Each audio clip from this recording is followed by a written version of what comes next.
What's going on, everybody? This is Dave, and this is Pop Punk Promotions. I'm here with Josh Krizan from Hummelstown, Pennsylvania. How's it going, Josh? What up? Really appreciate you coming on. Let's dive right into it. So, when and how did you get into music photography? It started like my actual passion was back.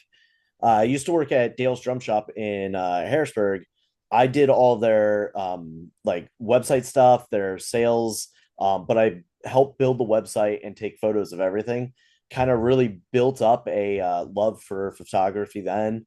When I left there, it dropped because I was playing music more, and I always put in the background like, yeah, when I'm not playing music, I'll buy a camera and do it. This year, I kind of decided to just jump right in, dump some money into getting a camera, some lenses, my filters, and just start from the ground up. So as far as like doing the music stuff, it's been about a year now. But that love's been there for a long time.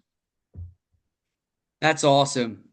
So, when it comes to music photography, who are your influences? Which music photographers do you look up to and do you try to be like? Um, a lot of them are Gabe the Pigeon. I think his Instagram handle is. He's the guy that goes out with what was it? Stick to Your Guns a lot. A lot of the hardcore bands, Straight from the Path. He's always out with. I've always loved his black and white photography he does. He also uses a lot of wide angle lens shots, so that's been a huge one. Kelly Mason, I believe, is the photographer going out with uh, Hot Mulligan on this tour. Love her stuff. And I also love whoever does the Wonder Years photography. Holy moly. It might be the same person, but it's always so well done. From when they were a smaller pop punk band all the way up till now, she just gets like the best shots of the crowd, Soupy, and the band somehow all encompassing in one shot. Definitely agree. Whoever does those pictures are absolutely nailing it. Killing it. So if you could take picks for one big band, who would it be? Right now, I would say Arm's Length would be the one that I want to shoot, but I, it's biased because I want to see them play every night. So that would probably be the pick for me. It looks like a lot of their live sets I've seen caught on like YouTube and everything. The crowd is so energetic, screaming the words, like kind of pushing the barricades, like what used to happen. But it kind of feels like it's today in a like 2008 kind of feel. That's awesome. You can never go wrong with Arm's Length. Absolutely. Best band right now. So you're from Hummelstown, PA. How's the pop punk, the emo, the alternative music scene there? Do you have a favorite band, favorite venue? Um, I mean, scene wise, it's always been a micro market for like pop punk and emo and all that. It's always been a very big metalcore and then cover band scene. So there's never been that really big circle of pop punk that just a couple sporadic bands, but the ones that are doing it now, I love. Like Sugar Hysteria is probably the band I love the most for like a alternative pop punk feel with some rock in it as well, which kind of blends everything. They're about 45 minutes outside of Hummelstown, but like consistently playing York, Lancaster, Baltimore, and like Philly and doing really, really well. That's awesome.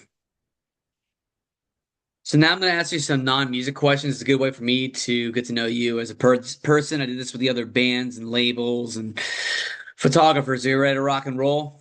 Absolutely. Let's go. All right, first one. Favorite movie? Biodome. Absolutely Biodome. I have not seen that. Isn't John Favreau in it? No, it's Pauly Shore and Stephen Baldwin. Okay. Absolutely ridiculous movie. Like it really should not work as a movie. But to me, I remember renting it from Blockbuster and like that humor just caught on, and I'll never get rid of that movie. I'll have it forever. That's a different answer. I like it. So if you were stranded on a desert island, what three items would you want to have with you? A record player and the upsides from the Wonder Years and my dog. That would be about it. Oh, I love it. I love having the record player and the Wonder Years.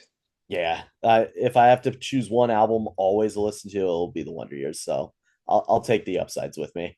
Great pick. So if you could be fluent in another language instantly, which language? Um, Probably German. Um, I, it's like a tie between German and Spanish, but I think German because I would love to go over to Germany once in my life, and actively like partake in the culture and not just be a American tourist in Germany. I definitely recommend it. I was there. This was back in 2014, and it was absolutely incredible. I definitely recommend hitting up Hamburg and Braunschweig and Saarbrücken. Didn't get to go to Munich, didn't get to go to Berlin, Frankfurt, Dresden, but I've heard great things about those cities. So definitely check it out. I would love to. So if you had $1 million and you could donate it to any charity, which one? Uh, Only because of this year. I would probably donate it to a diabetes foundation. Um, I became diabetic this year, so something like near and dear to my heart. I would love for it to be easier, even cheaper, especially in the States for people to be diabetic and function. So yeah, if I had $1 million, they would take it in a second. Definitely relate to that one. So my hats are off to you, sir. It's a tough life. We got to endure. Yep, I've lost some people to it, so I definitely can relate. I'm sorry to hear that. It's so rough, man, especially in the States. I'm telling you, we've got it rough for any of these like small diseases. Not that diabetes is small, but they just don't find the answers to it because it's something that they can make money on. It's like, it's so rough for us. Just gotta keep fighting the good fight. Yeah. Yep. Arms swinging. All right, last question. What are some places in Hummelstown that visitors should check out? uh, let's see. Um, I would say for one, JoJo's Pizza. I try to order from them at least once a month. Those guys are the greatest. Used to be like the meeting spot after high school. We would all meet at JoJo's, hang out for a little bit, and then break off from there and go home. So JoJo's is prime. Um, it's gonna be like all food. Rubber Soul Brewery's got some good food, really cool vibes. And then honestly, if you're not looking for food, go to Shivani Park. Beautiful run or walk. You can also kayak there. Spring, summer, water's warm enough. Fall too. It's great. Sounds good. Well, I really appreciate you coming on, and the support means the world to me. Yeah, absolutely. I'm glad you had me. It's good to catch up after a long time. I know we see each other like once every 5 years and break off and randomly see each other at a show. Yep, it's like the best and the worst at the same time. Absolutely. But hey, as long as the shows keep going, we'll probably run into each other again. That's all that matters. Absolutely. So for the people that are going to watch this interview later, where can they find you at? I've been using either my Twitch or my Instagram for all my stuff. It's the Krizzly Krizzly Bear, um, and that's for both Twitch and for Instagram. So you can find me there. Either or has links as well to the each other. So That's amazing. All right, my dude. Well, I hope you have a great night, and we'll chat soon. absolutely, take it easy. Thanks for having me, man. Good seeing you. Peace.